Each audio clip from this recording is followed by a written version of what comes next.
Now let's see this question from topic problem on ages asked by UPSC in their CSET paper of 2020. Right. Three statement S1, S2, S3 are given below followed by a question. This is again a statement based question. So here three statements are given, right?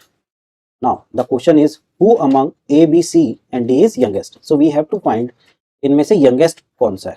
ठीक है, A, B, C, D में से चार लोग हैं. youngest का मतलब सबसे छोटा कौन सा है, who is the youngest. तो उसके बेसिस पे हमें बताना है कि इनमें से कौन से स्टेटमेंट से we can answer that question. Right, first statement देखते हैं. C is younger. अब C is younger than D, right? It means D is like this. C is younger than D. It means D is elder than C, right? But older than A and B. अब ये वाला जो कॉमे के बाद ये चीज आई है, but older than A and B, ये किसके बारे में बात कर रहा है, सी के या डी का? I have seen many student get confuse कि this information is about C or about D, right? So this information is about C because we are talking about C, right? अगर आप इसको हिंदी में समझें, C छोटा है D से, but लेकिन right बड़ा है किससे, A and B से. तो किसके बारे में बात कर रहे हैं, C के, right? But C is older, C older है किससे, A से भी older है और B से भी older है. बट we don't know इनका सीक्वेंस A और B किस ऑर्डर में आएंगे ये हमें नहीं पता है. But we know that C is older than A and older than B, right? Now तो इससे तो हमें can we find out from the first statement who is youngest, because A और बी का हमें रिलेशन नहीं पता है. अगर हमें ए और बी का रिलेशन पता लग जाए, बिकॉज चार लोग हैं, चारों यहाँ पे अवेलेबल है, बट ए और बी के बीच में क्या रिलेशन है, that thing we are not knowing, right? तो if we know that thing we can find out which one is the youngest. तो यंगेस्ट यहाँ पे कौन हो सकता है, या तो ए होगा या बी होगा, सी और डी तो नहीं हो सकते, राइट? नाउ सेकेंड स्टेटमेंट से देखते हैं. सेकेंड स्टेटमेंट में वो बोल रहा है डी इज ओल्डेस्ट, डी सबसे बड़ा है, बट यहाँ पे तो हमने यंगेस्ट पूछा है, तो सिर्फ डी से तो हम आंसर नहीं निकाल सकते, राइट?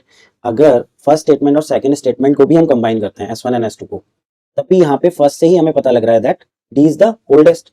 तो सेकंड स्टेटमेंट की जरूरत ही नहीं है हमें, राइट? क्योंकि फर्स्ट स्टेटमेंट से we are knowing that D is oldest. Now third statement को देखते हैं. A is older than B, right? यहाँ पे और ए बी का रिलेशन हमें फाइंड आउट करना था, वो मिल गया that A is older than B. तो अब इक्वेशन क्या बन जाएगी हमारी, सीक्वेंस क्या हो जाएगा, sequence will be A and B. Now we know who is the youngest. Youngest is B, right? तो हमें बोल सकते हैं दैट अगर हम फर्स्ट स्टेटमेंट ले रहे हैं और थर्ड स्टेटमेंट ले रहे हैं तो उससे हमारा आंसर आ जाएगा, क्योंकि सेकंड की तो हमें जरूरत ही नहीं है, right? Because D is oldest, ये तो हमें फर्स्ट स्टेटमेंट से ही पता लग गया, ठीक है? और अगर हम सेकंड और थर्ड को कंबाइन करेंगे तब भी हम आंसर नहीं निकाल पाएंगे, because here is saying D is oldest, but कोई रिलेशन नहीं दिया है, और जितने भी लोग हैं उनके साथ A और B के बीच में हमें रिलेशन पता है. सपोज हम S2 और S3 को ले रहे हैं, तो यहाँ पे हमें पता है डी इज ओल्डेस्ट, राइट?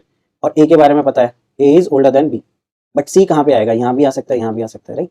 तो स्टेटमेंट सेकंड और थर्ड से भी आंसर नहीं निकाल सकते. तो आंसर कैसे निकलेगा, आंसर निकल रहा है हमारा स्टेटमेंट 1 एंड स्टेटमेंट 3 से, राइट? अब ऑप्शन में देखते हैं क्या क्या है. S1 alone is sufficient, no this is wrong. S1 and S2 together are sufficient, no, right?